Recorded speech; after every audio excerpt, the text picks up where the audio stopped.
de la Neshama s'élève comme cela a été indiqué, alors que l'extériorité ne s'élève pas vis-à-vis de ce qu'elle était avant le Kaddish. La preuve de cela c'est que le pilier se trouvant entre deux mondes est semblable à un point. Alors comment la totalité d'un monde pourrait-il s'élever par ce pilier? La réponse à cela c'est que seuls les Neshamot s'élèvent via le pilier, comme cela a été indiqué dans la paracha Oajakel et dans la paracha Oaji. Il faut répondre à ce qui a été dit ailleurs, c'est-à-dire que l'extériorité des mondes ne s'élève pas, car sinon nous verrions cette élévation. Et c'est uniquement pour que l'intériorité de l'écorce de la clarté s'élève afin de devenir l'extériorité de la Malkout d'Assia. Mais le reste des écorces ainsi que la matière reste à leur emplacement. La preuve de cela c'est que lors du Shabbat il reste entre la sainteté d'une part et l'écorce et ce monde d'autre part un espace de 14 degrés comme nous le savons. Il se trouve que les Neshamot s'élèvent d'Assia dans Yetzira, de Yesira dans Beria, de Beria dans la Tzilut, et le tout se retrouve contenu dans la Tzilut. De même, à propos du dos à dos où il est indiqué ailleurs qu'il s'élève pour s'accoupler,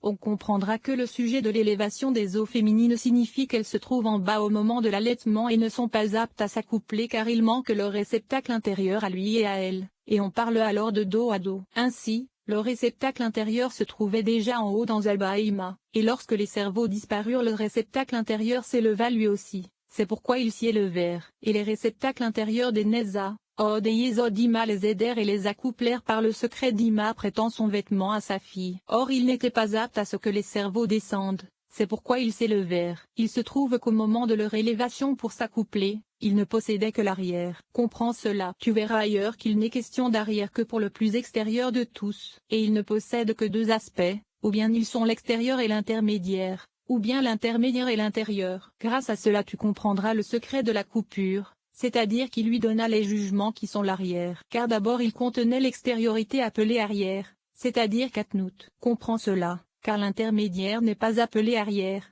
et il contenait donc l'arrière et le centre. Et lorsque l'avant apparut, c'est-à-dire Gadlout, alors ce qui était Malkout lors de la grossesse c'est uniquement un réceptacle à l'arrière. Car lorsqu'il possédait la grossesse elle ne possédait aucun autre attribut que la couronne de Yesod correspondant à la moitié d'un attribut se trouvant en lui, et elle grandit alors à la taille de sa Yesod. C'est ici une grande règle que tu dois bien comprendre, car le second parsouf correspond toujours à la moitié supérieure comme cela a été indiqué ailleurs. Et puisque lors de la grossesse Zahir-Ampin correspondait à la moitié d'un attribut et qu'elle également correspondait à la moitié d'un attribut, car lui correspondait aux 6 extrémités, 3 étant contenues, et 3 étant restantes, et elle correspondait à la moitié de la 7e extrémité, lorsque la moitié de Zahir-Ampin, correspondant à Z, Gebura et Tiferet sortit par le secret de l'allaitement, il se révéla totalement, et elle se révéla également comme une extrémité, Tiferet, complète, car il avait la taille de sa Yesod c'est-à-dire la plus petite de toutes, c'est Séphirot, puisqu'elle ne possédait que 2 parties. Comprends bien cela car lors de l'allaitement tout ce qui se produisit après la mort des rois recommença à se réparer. En effet, il correspondait aux 6 extrémités rassemblées, et elle correspondait à la 7e extrémité réparée. Or dans les points des rois il y avait nécessairement les 2 aspects que sont l'avant et l'arrière. C'est pourquoi ces 2 aspects ne manquent dans aucun parsouf. Les 3 premières de Zahir-Ampin ainsi que les 9 dernières de Malkout qui n'étaient jamais apparues même du temps des rois durent alors se réparer, et elles apparurent par le secret de l'addition. Ils se mêlèrent alors et furent réparés avec Ma et Bonne lors de Gadlout. Car lors de Katnout ils étaient tous de bonnes puisque nous savons que les 7 rois provenaient tous de bonnes. En vérité, après la réparation chacun d'eux prit Ma et Bonne comme nous le savons, et ils furent achevés. Comprends bien cela car il n'y a aucun mal lors de Katnout mais uniquement lors de Gadlout. Et Ma correspond à l'ensemble de ses 10 à lui et de ses 10 à elle, alors que Bonne correspond à ses 3 à lui et à ses 9 à elle. Ainsi, dans Zahir-Ampin et Attic le mâle prit la totalité de Ma alors que la femelle prit la totalité de Bonne pour s'adoucir, et elle n'eut pas besoin de lui. Cependant, à partir d'Abba et Ima le mâle prit d'abord le Bonne de la femelle, même sa Katnout, afin de l'adoucir, et ensuite il le lui donna totalement et il resta en lui sa racine à lui provenant de Katnout. Et lors de Gadlout il prit le sien à lui et le sien à elle. Ensuite, il lui donna uniquement Bonne pour son parsouf ainsi que la clarté de Ma correspondant à la clarté des Assadim et non leur principe, car leur principe resta en lui. Mais ce fut l'inverse pour Bonne car son principe se trouvait en elle alors qu'en lui se trouvait uniquement la clarté. Cependant, puisqu'il le prit au début il possédait une grande racine provenant de lui. C'est pourquoi son entendement est complet. Cependant, la femelle ne prit que la clarté ma alors que son principe provenait de bonne. C'est pourquoi son entendement est léger même lors de Gadlut, et la totalité de ce ma et de ce bonne de Gadlut appelé addition disparaît, et il ne reste alors que bonne à Katnout dans les deux. Mais ceci concerne Zahir Ampin et Noukba car en ce qui concerne Abba et Ima il reste toujours en eux puisque leur nom bonne se trouvait déjà complet au début, du temps des rois, avec la totalité des 10 séphirotes. En vérité, il nécessitait également ma et bonne comme cela a été indiqué à propos de Zahir Ampin et Noukba. Or le principe de ma se trouvait dans le mâle alors que sa clarté se trouvait dans la femelle, et c'était l'inverse pour bonne. Et puisqu'Okma et Bina provenaient de la Bina de ma uniquement, le racine était jugement et non miséricorde, bien qu'étant ma. Mais il est possible que ma se trouve dans la Okma d'Aba ainsi que dans la Okma d'Ima, alors que bonne se trouve dans la Bina d'Aba ainsi que dans la Bina d'Ima. Et il en serait de même pour Zahir Ampin et Noukba. Mais revenons à notre sujet. C'est-à-dire que lors de l'allaitement ils furent achevés comme au début, et chacun d'entre eux ne possédait que 2 réceptacles qui sont l'arrière et l'intermédiaire. Et lorsque Gadlut arriva, Zahir Ampin prit le 3e réceptacle intérieur et il fit grandir Noukba derrière lui en un parsouf total se situant au niveau de son torse, ce qui correspond à la moitié de sa hauteur comme cela a été indiqué. Elle fut donc achevée tout comme lui mais avec la moitié de sa taille, et il lui manquait encore le point de Yésod et de Malkout comme nous le savons. Mais tout ceci a été expliqué ailleurs. Étudie bien cela. En effet, elle n'était aussi complète que lui que sur sa moitié, à l'image de la durée de son allaitement. Et elle manquait du 3e réceptacle intérieur de ces 2 aspects. Et de sa da'at il n'y eut d'addition de Gadlut qu'à la mesure de ce qui existait du temps de Katnout lorsqu'elle fut coupée. Car elle ne prit que la moitié des cerveaux qui sont Bina et Gebura comme cela est indiqué ailleurs à propos du chauffard. Se propagea alors vers elle son nom bonne comme nous le savons, car Bina et Gebura de Zahir Ampin sont bonnes comme cela a été indiqué. Et les Yésod et Malkout se trouvant en elle furent alors achevés. Mais elle manquait encore de la clarté du nom Ma, et elle reçut l'arrière de l'extériorité de la grossesse qui devint son intériorité. Ainsi, 3 parties furent achevées en elle, Yésod, Malkout et Da'at, ce qui correspond aux membres de l'enfantement qui n'apparurent qu'à partir de Ma. Et lorsqu'ils se retournèrent face à face, lors du premier accouplement il lui donna le nom bonne par l'aspect de Gadlut, et elle fut achevée. Puis, lors du second accouplement il lui donna Ma correspondant aux Assadim pour les besoins des Neshamot. Cependant, sache que Da'at n'est pas comme les autres séphirotes puisque lors de la grossesse Da'at existait en lui mais pas en elle. C'est pourquoi il ne contenait que 2 déotes même lors du Gadlut.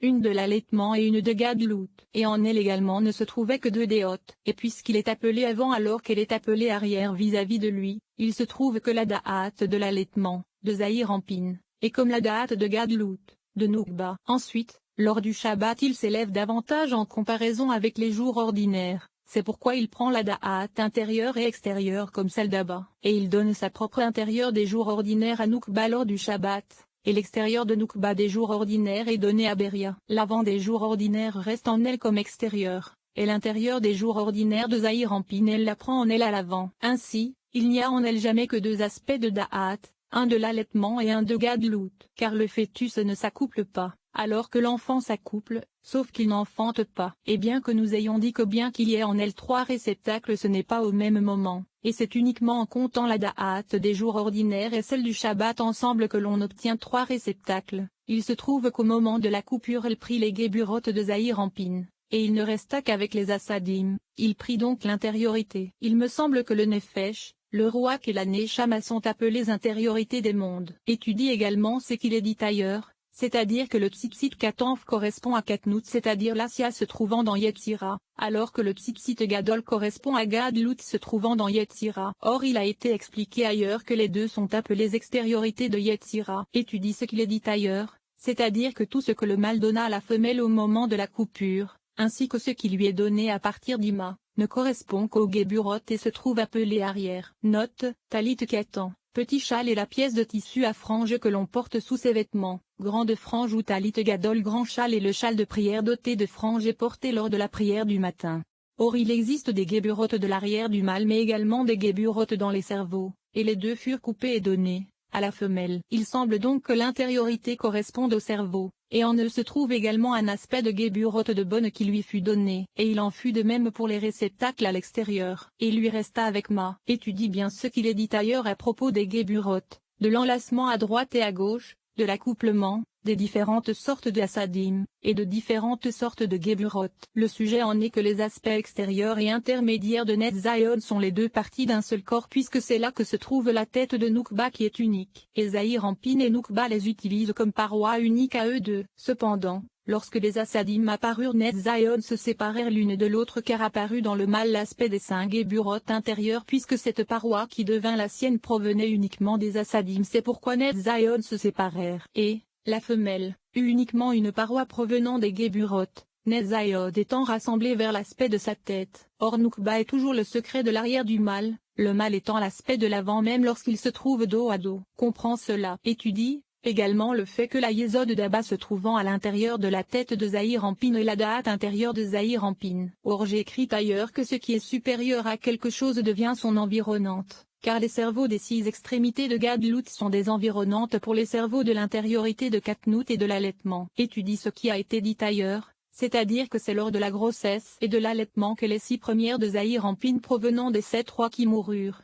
autre version manuscrite, que les 7 inférieurs des rois qui moururent, furent réparés. Et avec les cerveaux de Gadlut furent réparés les 3 premières par le secret de l'addition. C'est pourquoi les cerveaux disparaissent et reviennent à chaque fois par le secret de l'addition puisque les 3 premières sont les cerveaux de Gadlut. Comprends bien cela. Cependant, en ce qui concerne Noukba, elle ne reçut au début que le point de sa Keter, et toutes les réparations vinrent à elle. Ensuite, les 9 autres, Séphirot, apparurent par addition en une seule fois, sans avoir besoin d'une gestation, d'un allaitement et de cerveau comme dans le cas de Zahir Anpin. Tu comprendras également que le nom Bon duquel provient la racine de Cain, se trouvant dans la Da'at de Zahir Anpin, donna une goutte par le secret de l'accouplement et correspond aux Geburot masculines, alors que celles qui apparurent pour réparer le parsouf de Noukba étaient féminines comme cela a été indiqué. Et il me semble que lorsqu'il est dit plus haut que les 3 premières de Bon apparurent par le secret de l'addition, il s'agit des cerveaux de Gadlut. Mais il est dit ailleurs que les nouvelles lumières sont appelées donc car elles apparurent par le secret de l'addition, et il semble qu'il s'agisse du nom Ma. Il se trouve donc que les 6 extrémités du nom Bon furent d'abord réparées par le secret de la grossesse et de l'allaitement grâce aux 6 extrémités du nouveau Ma. Et ensuite, lorsque les 3 premières de Bon apparurent, elles furent également réparées grâce aux 3 premières de Ma. Ainsi, ces 2 aspects apparurent par le secret de l'addition et sont appelés cerveaux de Gadlut. Cependant, bien que les 6 extrémités de Ma fussent apparues au moment de la réparation, elles ne furent pas désignées par le mot addition car elles apparurent à l'image des 6 extrémités de Bon. Bon contient les Hasadim et les Geburot, et il en est de même pour Ma. Et il est possible que les Hasadim et les Geburot de Ma soient les cerveaux provenant d'Abba, alors que les Hasadim et les Geburot de Bon sont les cerveaux provenant d'Ima. Ou bien il est possible que les Geburot de Ma et de Bon donnèrent les Hasadim et les Geburot de Bon et correspondent aux cerveaux provenant d'Ima comme cela a été indiqué à propos du secret des Tzitzit, alors que les Hasadim de Ma avec celles de Bon donnèrent les Hasadim et les Geburot des cerveaux provenant d'Abba. Or ceci serait plus exact. Mais il est également possible que la totalité de Katnout soit de Bon alors que Gadlut provient des 10 Séphirot de Ma et des 3 premières de Bon. Et il existerait également 3 possibilités pour Noukba. En effet, au début elle contenait la Keter de la Malkout de Bon. Puis lui furent ajoutées les 9 dernières de la Malkout de Bon ainsi que la totalité des 10 Séphirot de la Malkout de Ma. C'est donc à partir des 2 qu'elle apparut. Et nous trouvons ici les 3 mêmes possibilités que dans le cas de Zahir Anpin. Ainsi, c'est à partir de la clarté du nom Bon correspondant aux 5 Geburot que la Noukba de Zahir Anpin fut édifiée. Et c'est à partir de leur propre force qu'apparut le Rouak qu'il laissa en elle, dans sa Yesod qui est le réceptacle des eaux féminines. Il semble donc que les rois qui moururent soient les eaux féminines qui s'élèvent, et ils sont réparés dans leur racine de Bon, c'est-à-dire dans la Yesod de Noukba. Et la racine de Ma des Hasadim se trouve dans la Yesod Zahir Anpin. Or c'est le Rouak se trouvant en lui, et c'est le réceptacle de la goutte du mal provenant des nouvelles Hasadim de tout accouplement. Et c'est à partir des Hasadim de sa Yesod qu'apparut le vêtement des nouvelles Hasadim provenant du secret d'Eloah, c'est-à-dire le réceptacle central de la Z de Zahir Anpin comme nous le savons. En effet, la goutte commence à partir de Z qui est le sommet des 6 extrémités, et elle ne se propage donc pas depuis la Da'at supérieure se trouvant dans le cerveau, sauf pour les individus comme nous le savons. Et c'est à partir des Geburot de sa Yesod qu'apparut le vêtement des nouvelles Geburot. C'est le secret selon lequel on parle de réceptacle car ce sont des vêtements qui sont plus grands et qui sont des racines pour les nouvelles, par le secret du verset, comme l'aigle éveille son nid, c'est-à-dire par le secret d'Ima se trouvant sur ses enfants. Et c'est son réceptacle à elle duquel se propage le bon intérieur de sa Da'at comme nous le savons, car son intérieur à elle est équivalent à son intermédiaire à lui. Et ces deux vêtements n'en devinrent qu'un seul pour la Neshama contenant les Asadim et les Geburot. Il faut étudier le fait que toutes les Neshamot proviennent des Asadim et des Geburot se trouvant dans Da'at, et qu'il s'agit de l'aspect des cerveaux. Ainsi, dans l'extériorité nous avons la grossesse, l'allaitement et les cerveaux, et ils ont une correspondance dans l'intériorité car c'est de là que proviennent les Neshamot. Mais il est possible,